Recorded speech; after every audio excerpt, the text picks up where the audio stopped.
Hey, Robyn Openshaw here. Welcome to my Bitcoin channel where I'm talking to mostly Gen X and boomers about why to get involved in Bitcoin, which might seem foreign. And you might think, well, I trust my portfolio manager to diversify my assets across equities and bonds. Well, we recently saw both equities and bonds tank together, and they're supposed to hedge against each other.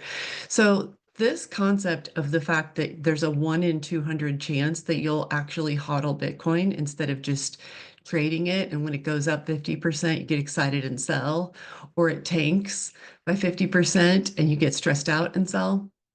It's not my idea. This is some really good math presented by a certified financial advisor who's become extremely Bitcoin maxi. His name is Rajat Soni, and he has his own YouTube channel as well right now. But he basically says there's a 1 in 200 chance that you have what it takes to hodl Bitcoin. Okay, what's hodling? It was originally a typo for hold, but it sort of stuck because they nicknamed it Hold On for Dear Life. And that's not a joke. Like it sounds like being dramatic, but the financial volatility that comes along with Bitcoin, along with it comes some emotional volatility. So what Rajat Sani is talking about is how people look back at the folks who bought in 2011 and they're like, oh my gosh, those people who might have come in with $500 and now they're worth millions.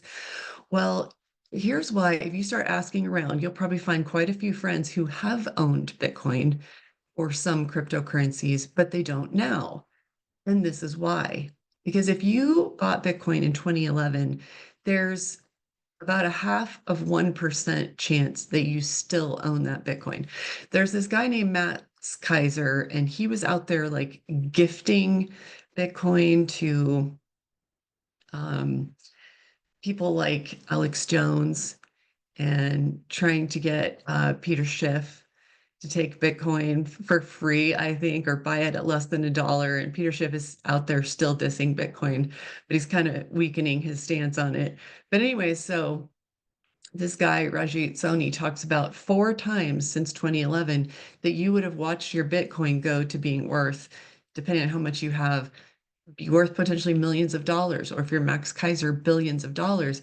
And then when it has tanked 4 times since 2011, and sometimes has tanked and stayed down for a year or two. Think about the emotional volatility of that, or the emotional impact on you that you think, oh my gosh, it crashed, and this time it's the final one, and you're sitting there for 2 years wondering if Bitcoin's going to come back. Well, now we have 16 years of track record. So people coming in now have a much more stable infrastructure on which to platform their Bitcoin, to buy it, to exchange it, to hold it.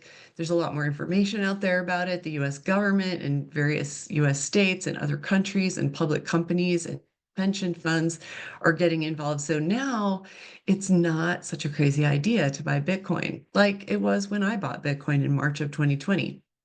Or for the really old guard going all the way back to 2011. But anyways, people who came in 2011, the vast majority of them sold, because I'm not telling you this and telling you that the math shows that it's 1 in 200 of you who will actually hodl and hold your Bitcoin through volatility. And what really helps with that, honestly, is just not looking at the price of the Bitcoin. Just don't look it up. Since I started buying Bitcoin for my 4 kids, I started looking at it every day, and it's a completely different game. Looking at Bitcoin, sometimes the price 2 and 3 times a day, where I would go months without looking at it in 2020 and 2021. I just left it alone. So, highly recommend that if you can handle it. If you can handle just set it and forget it, walk away from it, get off the roller coaster ride.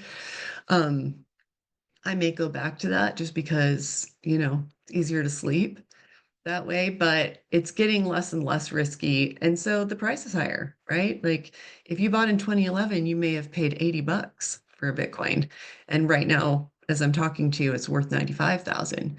So anyway, just wanted to share that with you, not to discourage you and say, you don't have what it takes. I'm not saying you're the 199 out of 200. No, what I'm telling you is keep learning. Join our mastermind. I'll put a link down below where you get a free 3rd month. Use the coupon code Robyn, Robyn. That's my first name. So you can show up every Wednesday night at 8 p.m. Eastern and just learn with us and just dive into the journey. If all you do is buy Bitcoin and walk away from it, you will not understand it and you will panic sell, either because you're excited about a smallish gain or because you're stressed about a smallish loss. So you really have to understand the asset before you develop the conviction to be able to hodl or hold on for dear life. Okay, so I'll put the link down below, but what I want to do is really just to encourage you to be that 1 in 200. I think that the reason that I've gotten through 5 years of the volatility is that when it went from, I think it was at like 78,000 at its top, and it briefly touched 17,000. It fell all that way. How did I not sell? I wasn't paying any attention to the price. That's how. I was sleeping just fine at night because I wasn't paying any attention. So don't buy a Bitcoin to just trade it and just try to arbitrage the difference in a matter of a week or a month. Buy Bitcoin if you're willing to hold it for at least 4 years. It's the best long-term trade out there. Michael Saylor has an unbelievable 1 hour talk. It's actually part of a 4 hour video, and it's like something like Bitcoin for commercial companies or something like that. It's like a terribly boring but I'll put a link to it down below. So I'll share the more detailed video about why only 1 in 200 can emotionally even handle the hodling experience with Bitcoin. And I'll also put the 4 hour video that I only listened to the first hour of because that is Michael Saylor's talk on a stage where at the end of it, he will have laid out all the math and you will wonder why you ever let a wealth advisor put you in the Mag 7 stocks, and you will learn so much at warp speed. If you watch that first hour of the 4 hour video, I'll put for you down below.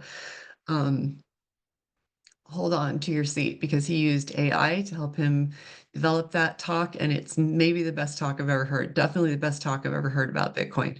And I've listened to I've probably read and listened to content researching Bitcoin, probably over 1,500, close to 2,000 hours in the last 5.5 years. So definitely check those videos out. I'll put Rajat Soni's short video down below, and I'll put the longer Michael Saylor one, but you can just listen to the first hour of it. After that, I think it goes to Q&A. So anyway, I hope that you're up for the journey because I think it'll be life-changing to hold our Bitcoin as governments and public companies and lots of millionaires pile in, and you're in early. Okay, so join our mastermind down below. I'll see you on Wednesday night and see you next time.